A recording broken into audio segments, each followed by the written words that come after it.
Hello friends, आप लोग कैसे हैं? उम्मीद करते हैं आप लोग अच्छे होंगे। तो चलिए आज हम लोग बात करेंगे अकबर के बारे में। और अकबर इस तरह का शासन व्यवस्था स्थापित करता है क्योंकि वो एक अनपढ़ शासक रहते हैं। जिस प्रकार से हम लोगों ने जाने कि MBD मतलब हो गया, MBT मतलब मोहम्मद बिन तुगलक जिस प्रकार से इतना प्रतापी और यानी पढ़ा लिखा शासक होते हुए उसे मूर्ख शासक माना जाता है, उसी प्रकार अकबर जो अनपढ़ शासक होते हुए प्रतापी शासक के रूप में जाना जाता है। और किस तरह इन्होंने 14 वर्ष की उम्र में ही गद्दी संभाल कर अच्छे शासन व्यवस्था स्थापित की है। तो चलिए इसके बारे में हम लोग अच्छी तरह से जानेंगे। तो चलिए आते हैं। पहला देखिए यहाँ पे दिया हुआ मुगल काल। और मुगल काल हम लोग पढ़ रहे हैं, तो मुगल काल हम लोग पढ़ने में, और देखिए हम लोग पढ़ रहे हैं अकबर। आज हम लोग पढ़ रहे हैं अकबर 1556 से लेकर 1605 ईस्वी तक इसका कार्यकाल है और इसके बारे में हम लोग अच्छी तरह से जानेंगे। तो चलिए पहले हम लोग आते हैं परिचय के बारे में, क्योंकि इनका परिचय जान लें पहले अच्छी तरह से। उनके बाद देखिए इनका जन्म का बात करें तो जन्म इनका 15 अक्टूबर 1542 ईस्वी हुआ था। मतलब 15 अक्टूबर 1542 ईस्वी में इनका जन्म हुआ। और इनका जन्म एक्चुअली होता क्या है कि हुमायूं जब यानी शेरशाह सूरी उसे यानी भारत से निर्वासित कर देते हैं, भारत से वो भाग जाते हैं, तो अफगानिस्तान पाकिस्तान के क्षेत्र अपने भाइयों में रहते हुए तो यानी वहीं पे अमरकोट में यानी कि आपका राणा वीरसाल के महल में यानी कि जन्म लेता है अकबर। तब यानी कि आपका यानी कि भारत से बाहर इनका जन्म हुआ है। और एक चीज़ हम लोग देखते हैं, इसका पूरा नाम का बात करें तो पूरा नाम आपका जलालुद्दीन मोहम्मद अकबर है, यानी कि इसका पूरा नाम अकबर का। और हम लोग जानेंगे इसके पिता का नाम तो हुमायूं है, पिता का नाम हुमायूं है, जबकि माता का नाम यानी कि हमीदा बानो बेगम है, जो यानी कि शिया धर्म में है। यानी कि हमीदा बानो बेगम, यानी हमीदा बानो बेगम आपको पता होना चाहिए, जब अकबर जो है अपने भाई के पास गया था तो यानी कि उनके जो ई सरदार थे, सूबेदार, उन्हीं के यानी कि पुत्री से वो शादी कर लिए थे, क्योंकि उनका कहना था अगर तुम मुझसे पुत्री से शादी करोगे तो मैं तुम्हारा यानी कि जितना सत्ता हमको वापस दिलाने में तुम्हारा मदद करूंगा। इसीलिए वो यानी कि ऐसा किए थे। तो हम लोग जान चुके हैं यहाँ तक शिया धर्म से थे वे। और यानी कि राज्याभिषेक का बात करें तो 14 फरवरी 1556 ईस्वी उनका राज्याभिषेक होता है। और राज्याभिषेक आपको पता ही होना चाहिए 14 फरवरी वैलेंटाइन डे होता है, जबकि 14 फरवरी 1556 ईस्वी उनका राज्याभिषेक हुआ था। और यानी कि ये जो हुआ था कालानौर पंजाब में इलाके में, वहीं पे इनका राज्याभिषेक हुआ था। और प्रधानमंत्री का बात करें तो प्रधानमंत्री बैरम खां, यानी कि 14 वर्ष की आयु में जब इनकी सत्ता में यानी कि जब इसे बैठा दिया था गद्दी में, तो लेकिन वजीर के रूप में, प्रधानमंत्री के रूप में बैरम खां इनका संरक्षक रहता है, वही इनका काम करता है। फिर आगे हम लोग देखते हैं तो आगे किस प्रकार से यह बढ़ता शासन व्यवस्था चलाता है, उनके बारे में हम लोग जानेंगे। तो देखते हैं हम लोग यहाँ पे प्रधानमंत्री जो बैरम खां, क्योंकि ये प्रधानमंत्री के रूप से उनका कार्यकाल कर रहा है, उनकी देखरेख कर रहा है, उनका संरक्षण कर रहा है। तो यहाँ पे देखिए अकबरनामा, यानी कि अकबर के बारे में पूरी जानकारी। अकबरनामा और आईने अकबरी, ये दोनों का जो आपका जब अबुल फजल यानी कि किए थे क्वेश्चन, यानी कि आईने अकबरी अबुल फजल यानी कि अकबरनामा। अनपढ़ शासक वो पता होगा, अनपढ़ शासक अकबर है, अनपढ़ शासक है। और नगाड़ा बजाना इसका बेहद पसंदीदा है, यानी कि लोग नगाड़ा बजाते थे ज़्यादा। तो हम लोग जान चुके हैं यहाँ तक। अब हम लोग आते हैं यानी कि जब इसका संरक्षण के बैरम खां दे दिया था, बैरम खां यानी संरक्षक के रूप में रहते हैं। तो देखिए बैरम खां संरक्षण के रूप में रहते हैं 1556 से लेकर 1560 ईस्वी तक, क्योंकि इस आयु में जो अकबर की बहुत ही यानी कि स्थिति यानी कि बहुत ही नाजुक थी। और 14 साल की उम्र में वो गद्दी बैठे थे, तो उनका संरक्षण रूप में कोई तो काम करेगा, तो उसे वजीर जो प्रधानमंत्री जो आपका बैरम खां को बना दिया जाता है। तो बैरम खां संरक्षण का रूप अपना लेते हैं। और यानी कि अकबर का बात करें तो अकबर यानी 14 वर्ष की उम्र में बादशाह के रूप में उसे डिनोट किया था, बादशाह के रूप में उसे गद्दी में बैठा दिया था। लेकिन संरक्षक का बात करें तो उसका संरक्षक बैरम खां होता है, प्रधानमंत्री के रूप में जो नियुक्त रहते हैं, वही उनका यानी कि सभी चीज़ देख रेख इधर उधर जितना है सैनिक सभी वही करते थे। तो इस बीच क्या होता है, अकबर पंजाब से दिल्ली, जब अकबर का बात यानी कि पंजाब से दिल्ली का बात बोलते हैं तो एक्चुअली होता क्या है कि हम लोग यहाँ पे देखते हैं कि तारदी बेग को जब अकबर भेजते हैं कि जाइए यानी कि दिल्ली पे आक्रमण कीजिए और वहाँ पे दिल्ली में शासन स्थापित कीजिए, तारदी बेग जाते हैं। तो तारदी बेग जाते हैं तो वहाँ पे हेमू शासन करना रहता है। हेमू जो आदिल शाह है उन्हीं का सेनापति है और सूबेदार, क्योंकि दिल्ली वही शासन कर रहा है। तो हेमू वहाँ पे रहता है। तो हेमू से जब वो यानी कि आक्रमण करते हैं तो यानी कि क्या करता है, तारदी बेग जब आते हैं वहाँ से तो बोलते नहीं, उससे हम लोग नहीं लड़ पाएंगे, हम लोग को यानी कि उनसे बहुत ही शक्तिशाली है और अच्छी तरह से युद्ध शक्ति भी वो लोग कर रहे हैं। तो इसलिए यानी कि जब खबर यानी अकबर को दिया था तो अकबर के यानी बैरम खां खबर सुनकर नेगेटिव सोच, यानी कि उनका कहना था तुम आके यहाँ पे अकबर को नेगेटिव सोच कर रहे हो, नेगेटिव चीज़ बता रहे हो, पॉजिटिव बताना चाहिए। इसीलिए उनके नकारात्मक सोच के लिए उसको हत्या कर दी जाती है। और हत्या करने वाला बेरम खां होता है, तारदी बेग की हत्या कर देते हैं, क्योंकि तारदी बेग सूबेदार सरदार के रूप में जाते थे वहाँ पे, यानी कि दिल्ली शासन स्थापित करने के लिए, लेकिन उल्टा वो हार के आ जाते हैं और यानी कि कहानी बताने लगते हैं। तो उनके बाद क्या होता है, दिल्ली पर यानी कि क्या होता है, आदिल शाह जो शासन स्थापित किए हुए हैं वो हिंदू शासक हैं। और ये आदिल शाह यानी कि जो हेमू आदिल शाह के सेनापति यानी कि सूबेदार के रूप में नियुक्त है। उसके बाद क्या होता है कि 22 यानी कि ये सब जो है अभी तक हेमू जो है 22 युद्ध लड़ चुका है, तो उसके पास कॉन्फिडेंस और यानी कि अच्छी तरह से सूझबूझ होगा, युद्ध नीति भी उनको अच्छी तरह से आती ही होगी। तो यहाँ पे देखते हैं हम लोग 14 वर्ष यानी कि 14वां शासक जो बनता है, जो विक्रमादित्य की उपाधि प्रदान करता है। तो 14वां शासक आपका विक्रमादित्य की उपाधि धारण किया हुआ तो वह है अकबर। तो हम लोग ये अकबर सॉरी हेमू। तो यहाँ पे देखते हैं कि हेमू क्या होता है कि इस बीच क्या होता है कि जब अकबर को एक खबर पता चलता है कि हेमू बहुत ही शक्तिशाली और अच्छी तरह से युद्ध जानता है, विक्रमादित्य की उपाधि भी प्राप्त कर लिया है। और यानी कि हम लोग ये भी देख लिए कि किस तरह से उन्होंने यानी कि इस तरह सत्ता स्थापित की है। तो अकबर स्वयं जाते हैं अपने सूबेदार अपने यानी कि बेरम खां के साथ स्वयं उस युद्ध में जाते हैं। तो उस युद्ध में भीषण युद्ध होता है और यानी कि हेमू क्या होता है, हार कर भी क्या होता है जीत कर भी क्या होता है हार जाता है। तो हेमू यहाँ पे क्या हो गया, जीत कर भी हार जाता है। और हेमू जैसे हार जाता है तो बेरम खां करते हैं उनके सर को काट कर यानी कि उनको मृत्यु दंड दे देते हैं। यानी कि सर को काट दिया था, उसकी मृत्यु हो जाती है, तो सर यानी कि मृत्यु दंड दे दिया था। अब हम लोग देखेंगे आगे कि आप दिल्ली पर शासन यानी कि अकबर यानी दिल्ली पर आप जो वास्तविक यानी शासन स्थापित कर चुका अकबर। और यानी कि हम लोग ये भी देखेंगे वजीर के रूप में यानी प्रधानमंत्री के रूप में अभी भी बेरम खां ही है। तो चलिए अब आते हैं हम आगे किस प्रकार से बेरम खां के बारे में जानेंगे। बेरम खां यानी कि किस तरह सत्ता कब तक संभाले रखते हैं। तो देखिए यहाँ पे बेरम की मृत्यु 1560 ईस्वी हो जाती है। तो बेरम की मृत्यु किस प्रकार से होती है उसके बारे में हम लोग जानेंगे। तो देखिए हम लोग यहाँ पे देखते हैं कि जलन कुछ सरदारों में धाय माँ जो उनकी थी, उन लोगों में यानी कि बेरम खां के प्रति अलग ही रुचि थी, क्योंकि उन लोगों का कहना था कि कान में यानी कि अकबर को जाके वो लोग बताते थे कि जो बेरम खां वो अपनी मर्जी से काम कर रहा है और किसी की बात को नहीं सुन रहा है। इसके लिए अकबर को कभी कभी लगा कि हाँ ऐसा हम भी देखें, क्योंकि मेरे यानी कि हम जो कहते हैं कभी कभी उल्टा कर देता है। तो इस बीच अकबर को भी ये यानी कि दिल में चल जाता है बात और दिमाग में घुस जाता है। तो इसलिए क्या होता है कि इसका प्रभाव यह भी था कि बेरम खां जो तो शिया मुसलमान था और शिया मुसलमान और जितना अकबर के दरबार में तो अधिकांश सुन्नी मुसलमान थे। तो यानी कि प्रभाव यहाँ भी पड़ता है अकबर, क्योंकि अकबर जिस प्रकार से देख रहा है कि बेरम खां जो हम बोल रहे हैं उल्टा वो कर रहे हैं, तो वहाँ पे देखता है वर्चस्व जो बेरम खां का ज़्यादा और मेरा वर्चस्व यहाँ पे कम हो रहा है। और बहुत सारे सूबेदार सरदार भी ये बात को डिनोट कर रहे हैं। धाय माँ उनको रोज कान में बोलते रहती थी, एक ही बात को बोलते बोलते यानी कि लास्ट में अकबर भी बोला नहीं कुछ उपाय किया जाए। इस बीच क्या होता है कि बेरम खां जब युद्ध करने के लिए जाते हैं, उसको युद्ध में भेजा जाता है, तो उसको युद्ध में ही बहारे में खबर कर देता है कि आप वहीं से मक्का चले जाइए, क्योंकि अकबर को यानी कि आप लगता है कि नहीं इसे मक्का जाना ही बेहतर होगा, क्योंकि यहाँ पे शासन स्थापित करना है तो मुझे अच्छी तरह से करना होगा, मुझे चलाना होगा। क्योंकि अब जो है वजीर खां जो यानी कि बेरम खां जो वजीर के रूप में नियुक्त है, अब उसकी कोई ज़रूरत नहीं रहा, क्योंकि अब मैं बड़ा हो गया, 18 साल हो चुका है, तो मैं अपनी सत्ता अच्छी तरह संभाल सकता हूँ। तो इस बीच क्या होता है अकबर यानी कि बेरम खां की दूरियां बढ़ जाती है और अकबर और बेरम खां की दूरियां बढ़ने के कारण अकबर का आदेश होता है मक्का जाने का और ये बेरम खां का। तो इस आदेश का पालन करने के लिए क्या होता है कि बेरम खां जो यानी कि मक्का जाने की तैयारी में लग जाते हैं। इसी बीच तिलवाड़ा का युद्ध होता है, जो अकबर के सरदारों यानी कि अकबर के सेनापति और बेरम खां के सेनापति के बीच इन दोनों का युद्ध होता है। तो इस युद्ध में क्या होता है कि बेरम खां को यानी कि बंदी बना के ले आता है अकबर के दरबार में। तो यहाँ पे क्या होता है अकबर ने उसे 3 ऑप्शन देता है, जिनमें से यानी उसे 2 ऑप्शन पसंद नहीं था, क्योंकि 2 ऑप्शन जो है वो वजीर के रूप में नियुक्त था। तो उसका मन में कभी नहीं था कि वजीर के रूप में इस प्रकार नियुक्त है प्रधानमंत्री, तो उसके नीचे हम कोई काम करें।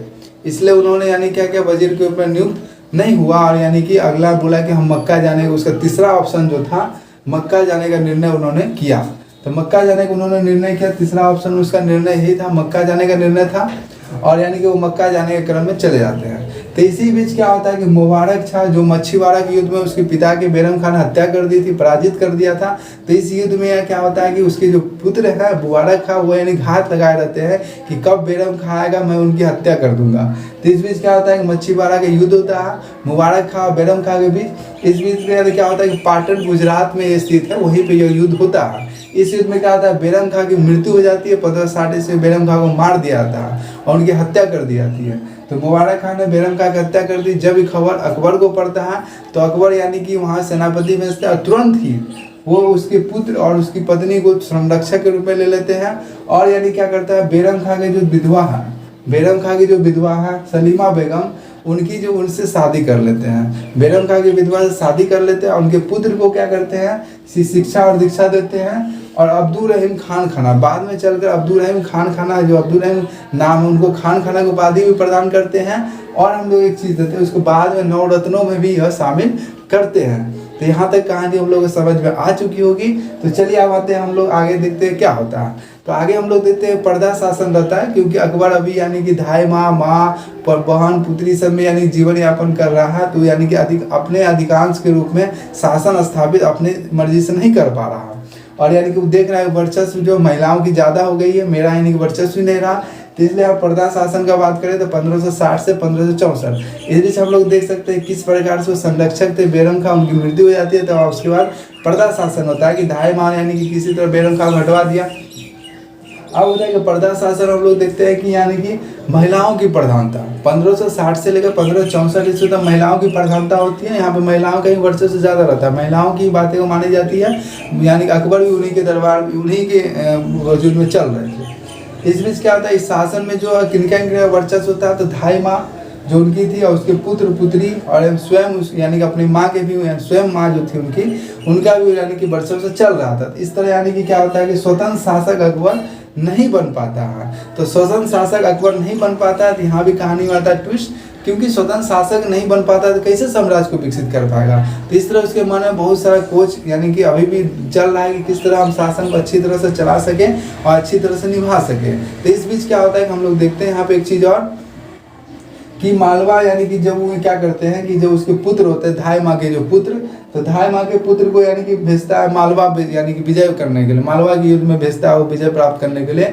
और उसके पुत्र के मालवा युद्ध में जाते हैं और विजय प्राप्त करते हैं, वहाँ से बहुत सारा धन लूटते हैं, लेकिन अकबर को यानी कि नहीं सौंपते हैं। मतलब यानी कि जो साम्राज्य होते हैं उनको नहीं सौंपते हैं, जिसके कारण अकबर को जब ये बात पता चलता है तो वो क्या करते हैं कि यानी कि धाई माँ के पुत्र को पहले सब बंदी बना लेता है, उसको बोलता है मक्का जाने का, लेकिन वो नहीं जाते हैं। लास्ट में उनसे युद्ध होता है और 1562 ईस्वी में उनकी मृत्यु हो जाती है। किनकी मृत्यु हो जाती है, तो धाई माँ के जो पुत्र है उनकी। और जैसे यानी कि उनकी मृत्यु हो जाती है, अकबर द्वारा उनको मार दिया था। तो उसके बाद पता चलता है क्या कि धाई माँ भी 1562 ईस्वी पुत्र शोक में यानी कि पुत्र को मृत्यु हो गई, उसी के शोक में वो भी मर जाती है। तो इस प्रकार हम लोग देख सकते हैं कि पर्दा शासन किस तरह यहाँ मुक्त हो जाता है, क्योंकि धाई माँ ही सबसे ज़्यादा स्पेशल था, उसका पुत्र इस तरह खत्म हो जाता है और स्वयं उसकी माँ भी यहाँ पे इधर उधर हो जाती है। तो पर्दा शासन से यहाँ पे हम लोग मुक्ति जान चुके। तो पर्दा शासन से मुक्ति हो गया कब, 1564 ईस्वी में पर्दा शासन से मुक्ति हो गया। तो अगर आप लोग स्क्रीनशॉट लेना चाहते हैं तो ले लीजिए। बहुत सारे यानी कि फ्रेंड्स ने कहा है कि आप वीडियो बना रहे हैं, तो यहाँ पे अकेले वीडियो बना रहा हूँ, क्योंकि यानी कि यहाँ पे उपलब्ध नहीं है, तो अकेले ही अभी बना रहा हूँ। और देखिए यहाँ पे होता क्या है कि इसके बाद स्क्रीनशॉट ले लीजिए आप लोग, और बहुत यानी कि लाइक कमेंट शेयर सब्सक्राइब जो कि उनको दिल से धन्यवाद। आगे भी शेयर और यानी बनाए रखिए प्यार। और चलिए आगे इसके आगे बढ़ा, स्क्रीनशॉट पे ले लीजिए।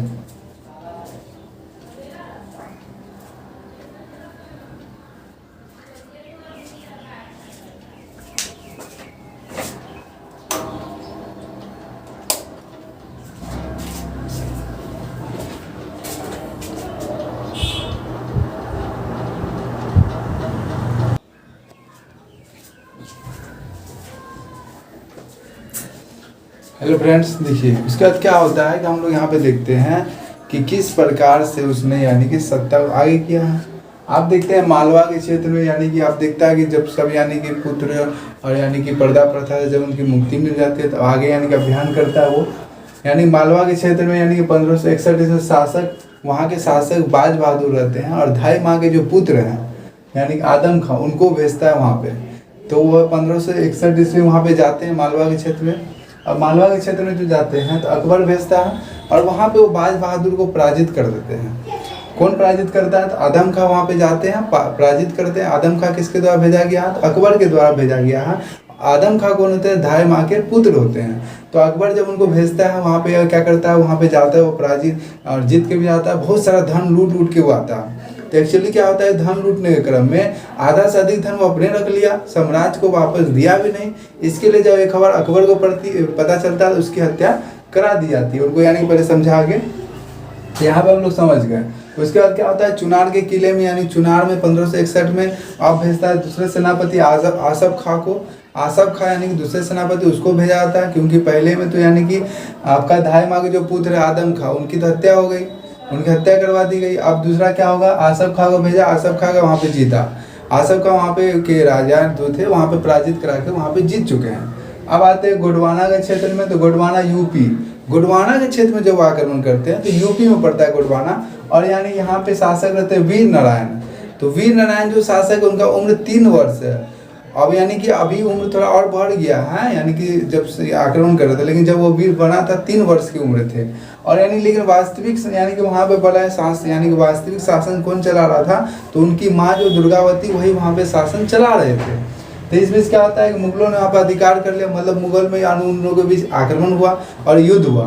जब देखता है कि दुर्गावती जब देखता है कि हम युद्ध को नहीं जीत पाएंगे, मुगल हम पे अधिकार कर लेगा, तो वो यानी कि अपने सेनापति को कहते या तो मुझे तू मार दो या मैं खुद मर जाऊंगा। तो सेनापति उनको नहीं मारते हैं, जिनके कारण वो स्वयं अपने हत्या खुद तलवार से अपनी हत्या कर लेती है, क्योंकि वो मुगलों से यानी कि नहीं मरना चाहते, वो खुद ही क्यों ना मर जाए।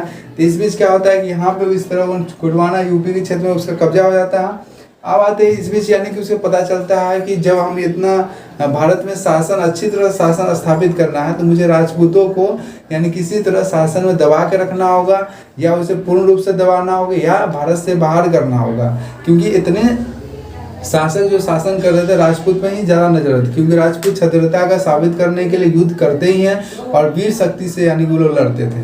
तो इसलिए यहाँ पे अकबर ने सोचा कि किस तरह यानी कि हम उसको ये करेंगे।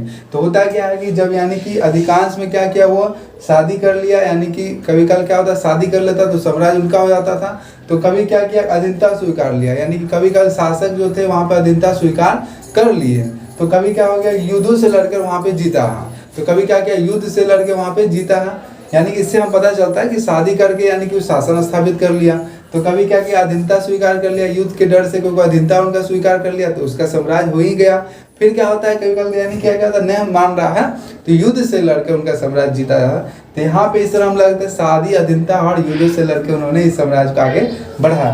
तो आप देखते हैं कि आप राजपूत क्षेत्र में यानी कि आक्रमण करते थे, आमेर जयपुर में जो है वहाँ पे वो यानी कि आक्रमण करते हैं। तो यहाँ पे राजा बिहारी मल होते हैं, और यानी कि बिहारी मल पे जब आक्रमण करते हैं तो क्या होता है कि वहाँ पे बिहारी मल क्या होता है उसका अधीनता स्वीकार कर लेता है। अधीनता स्वीकार कर लेता है तो जोधाबाई जो होते हैं उनसे यानी क्या करता है, जोधाबाई जो आपको पता होना चाहिए, अकबर जोधाबाई कथा सुने होंगे। तो जोधाबाई यानी क्या करता है, राजा बिहारी मल अधीनता स्वीकार कर लिया तो जोधाबाई को यानी कि ये कर लिया। उसके बाद उसी में यहाँ पे मिलते हैं, उसको यहीं से मिलता है भगवान दास और मान सिंह, जो अकबर के दरबार में चले जाते हैं, क्योंकि अकबर यानी कि अधीनता स्वीकार कर लिया राजा बिहारी मल, तो उनके जितने सेनापति थे अकबर के दरबार में चले जाते हैं। तो इस बीच हम लगते हैं मेवाड़ जो चित्तौड़ में वहाँ पे वो यानी कि आक्रमण करते हैं, और आक्रमण करने के क्रम में हम लोग देखते हैं वहाँ के जो राजा होते हैं राजा उदय सिंह वहाँ पे आक्रमण करते हैं। राजा उदय सिंह जब आक्रमण वहाँ पे अकबर जब वहाँ पे आक्रमण करता है तो 1567 ईस्वी वहाँ पे आक्रमण करता है। तो 1567 ईस्वी में जब आक्रमण करता है तो क्या करता है, राजा उदय सिंह जो वहाँ क्षेत्र से भाग जाता है और अकबर वहाँ पे भयानक लूट मार करता है। और इस तरह से हम देख सकते हैं किस तरह आक्रमण करके और वहाँ पे लूट मार करके अकबर ने यानी वहाँ भी अपना शासन स्थापित कर लिया। लेकिन इसी बीच क्या होता है, राजा उदय सिंह के जो पुत्र होते हैं महाराणा प्रताप सिंह, वो बहुत ही वीर और प्रतापी शासक होते हैं, वो पुनः वापस आते हैं। और इस बीच होता है हल्दी घाटी का युद्ध।